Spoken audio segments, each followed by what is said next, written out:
ایک خاموش مگر پراسرار وادی میں جہاں سورج کی روشنی بھی پھولوں سے اجازت لے کر زمین کو چھوتی تھی، ایک غریب مگر نیک دل عورت رہتی تھی۔ اس کی زندگی میں سب کچھ تھا مگر ایک کمی تھی، اولاد کی کمی۔ ہر رات وہ آسمان کی طرف دیکھ کر خاموش دعائیں مانگتی اور ہر دعا کے ساتھ اس کی آنکھوں میں نمی بڑھتی جاتی۔ ایک دن جنگل کی ایک بوڑھی جادوگرنی اس کے دروازے پر آئی۔ اس کے ہاتھ میں ایک سنہری بیج تھا جو عام بیجوں سے مختلف چمک رہا تھا۔ جادوگرنی نے کہا، اس بیج کو مٹی میں لگاؤ، جو تمہارا دل چاہے گا وہی جنم لے گا۔ عورت نے بیج لگا دیا۔ چند دنوں میں ایک خوبصورت ٹولپ کھلا جس کے اندر سے روشنی پھوٹ رہی تھی۔ جیسے ہی پنکھڑیاں کھلیں ان کے درمیان سے ایک ننھی سی لڑکی نمودار ہوئی، انگوٹھے جتنی مگر آنکھوں میں بے پناہ ہمت اور معصومیت۔ اس کا نام رکھا گیا تھمبلینا۔ آزمائشوں کا آغاز۔ تھمبلینا کی زندگی امن سے شروع ہوئی مگر سکون زیادہ دیر نہیں ٹکتا۔ ایک اندھیری رات جب چاند بادلوں میں چھپا تھا، ایک موٹی اور خود غرض مینڈکنی اسے اٹھا کر لے گئی۔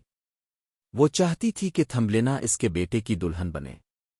ندی کے بیچ تنہا پتوں پر قید تھمبلینا نے آنسو بہائے مگر ہمت نہ ہاری۔ مچھلیوں نے اس کی معصوم فریاد سنی اور خاموشی سے پتے کی ڈنڈی کاٹ دی۔ بہتے پانی کے ساتھ وہ آزاد ہو گئی مگر قسمت نے ابھی امتحان ختم نہیں کیے تھے۔ تنہائی، سردی اور کیڑے۔ سفر کے دوران وہ ایک عجیب دنیا میں پہنچی جہاں کیڑے مکوڑے باتیں کرتے تھے مگر ان کے دل سخت تھے۔ ایک بھورے نے اسے خوبصورت ضرور سمجھا مگر کمزور جان کر چھوڑ دیا۔ سردیوں کی راتیں اس کے لیے عذاب بن گئیں۔ بھوک، تنہائی اور خوف اس کے سائے بن گئے۔ ایک تنہا میدان میں اسے ایک اندھی چوہیا ملی جس نے اسے پناہ دی مگر اس کے بدلے تھمبلینا کو ایک اندھے مگر امیر تل کو شادی کے لیے قبول کرنا تھا۔ تل کی دنیا اندھیرے سے بھری تھی، نہ سورج، نہ آسمان، نہ خواب۔ امید کی آخری کرن۔ ایک دن تھمبلینا نے ایک زخمی پرندے کو برف میں گرا پایا۔ سب نے کہا وہ مر چکا ہے مگر اس نے اسے گرم رکھا، اس کی دیکھ بھال کی۔ بہار آئی تو وہی پرندہ زندہ ہو گیا۔ پرندے نے کہا، اگر تم آزادی چاہتی ہو تو میرے ساتھ اڑو۔ وہ ڈری مگر دل نے ہاں کہا۔ پوشیدہ پھولوں کی سلطنت۔ پرواز کے بعد وہ ایک ایسی وادی میں پہنچی جو دنیا سے چھپی ہوئی تھی۔ وہاں ہر پھول میں روشنی تھی، ہر ہوا میں موسیقی۔ یہ پھولوں کی سلطنت تھی، پریوں کا گھر۔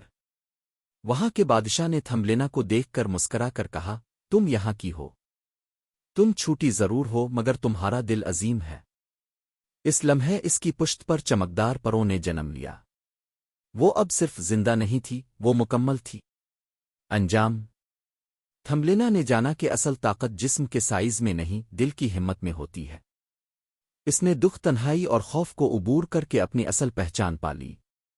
پھولوں کی سلطنت میں جہاں وہ آزاد تھی، پیاری تھی اور اپنی تھی، وہ ہمیشہ کے لیے خوش رہنے لگی۔ یہ کہانی ہے محبت، صبر، قربانی اور خود کو پہچاننے کی۔